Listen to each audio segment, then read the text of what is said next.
Day 1. It's 4:30 in the morning and Greg has woken with a headache. After taking some aspirin, he went back to bed. Half an hour later, his headache was getting worse and he now had a pain up the back of his neck. We took him into casualty at the Royal Hobart Hospital. We arrived at 8:45am and were taken straight through. Greg had a CT scan at 9:30am and he has a bleed on the brain. At 2pm, Greg had been admitted to neurosurgery HDU.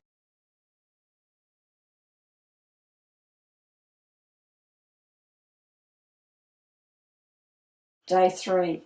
They moved Greg from HDU to room 10. He's allowed outside in a wheelchair. He has to use a walking stick to go to the bathroom. Day 10. You're a bit sleepier today. Your headache is bad again and you're back on morphine. In the afternoon, you're very sleepy and don't seem to know what's going on. I stayed until about 5pm. At 8pm, I received a phone call from the hospital. You're unconscious. You have a tube down your throat to breathe and you're paralysed down your left side. There are 2 bleeds and they need to do emergency surgery. You're only given a 5% chance of surviving. If the nurse hadn't noticed that you were a lot sleepier today and stayed back with you when she should have finished her shift, you would probably not be alive today. At 8:30pm, the kids and I arrived at the hospital, but we were too late to see you.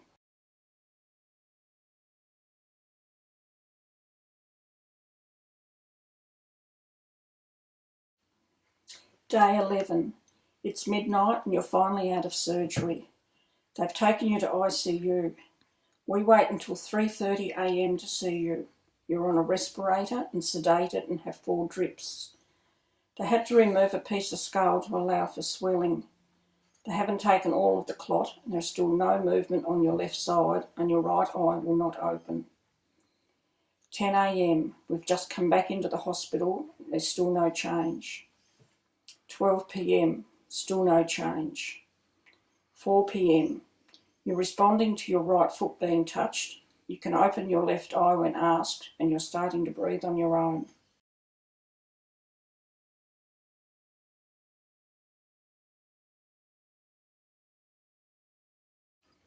Day 13. Linda's 30th birthday. 7am, I rang the hospital. You had a good night. You're opening both eyes and responding to voice commands. 11:30am, you slipped back again.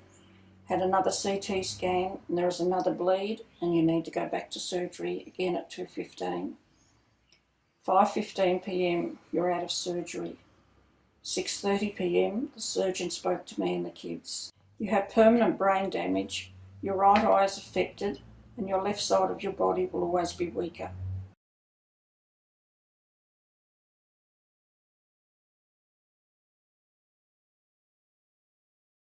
Day 30. D-Day, Royal Melbourne Hospital, 7:45am. I'm in Melbourne and your operation is today. It will take from 6 to 16 hours. At 3:38pm, the doctor rang. Your surgery's over.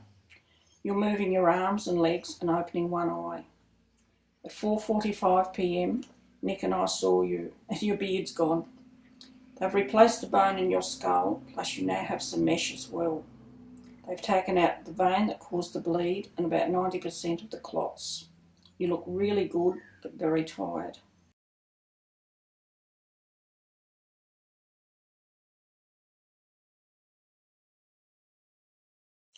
Day 35. Great news. We've just got word you leave for Hobart in less than 1 hour. The physio helped you to stand and you took 3 steps. How great was that? Day 40. Royal Hobart Hospital. You're teary again. After a few minutes you come right. You had a really good day. You went outside in the wheelchair again with Jacob sitting on your knee for a ride. I came home but Ben messaged me, said you were very confused and upset again, so I'm on my way back in. When I arrived you had a bunch of flowers for me. It was so nice to see the old Greg. You get upset when we have to leave. Your short-term memory is no good and they don't know if it will ever come right. 11:30pm, you rang me demanding I come back in and take you home or you'd find a gun and shoot yourself. You seem to think that none of us ever visit and we've all abandoned you. Day 41. Today's no different. You're very teary when I arrive, and then you calm down for most of the day. You don't remember what happened yesterday or the phone call last night. PM, another outburst. Takes me a good hour to calm you down. You're blaming the doctors for how you are, but they saved your life. It's getting harder to visit, and it should be getting easier. I'm so tired. I would love to have a day when I don't have to visit the hospital or answer the phone, but you won't let that happen.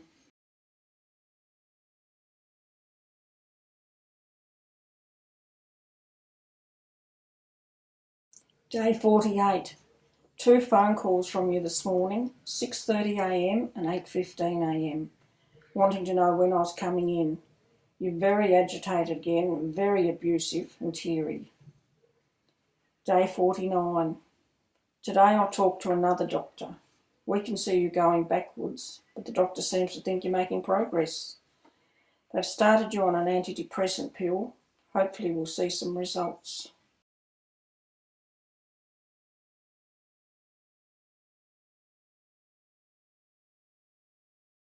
Day 56. You have a headache, 8 out of 10 and feeling sick. You had some blood taken, which made you cry. Poor Jacob was sitting there comforting you, holding your hand and one arm across your shoulders. Day 77. I had the old Greg with me all day. We went uptown in the wheelchair, saw Linda and brought some lunch. Laura came to visit, and after physio, which you enjoyed for the first time, we went downstairs for a drink and met Linda and Jacob. What a lovely day. Day 97. You rang me this morning saying how you were sick of being in hospital. I came in about 10am and brought 2 cakes for morning tea. The doctors came around at lunchtime and said you could go home, and you were so excited. It's about 3:30pm before we finally leave. You get so many hugs and kisses from the staff, and I'm really happy for you. We had to go along to neurosurgery, and the nurses there remembered you, and you got to meet Kathy and thanked her for saving your life. It's been a very emotional day for both of us. Day 98, your first day home. Jacob had made a welcome home sign with balloons. Linda had balloons on the table and tea ready to go. We had a family tea together at last. For the rest of the day, we just relaxed and took it easy.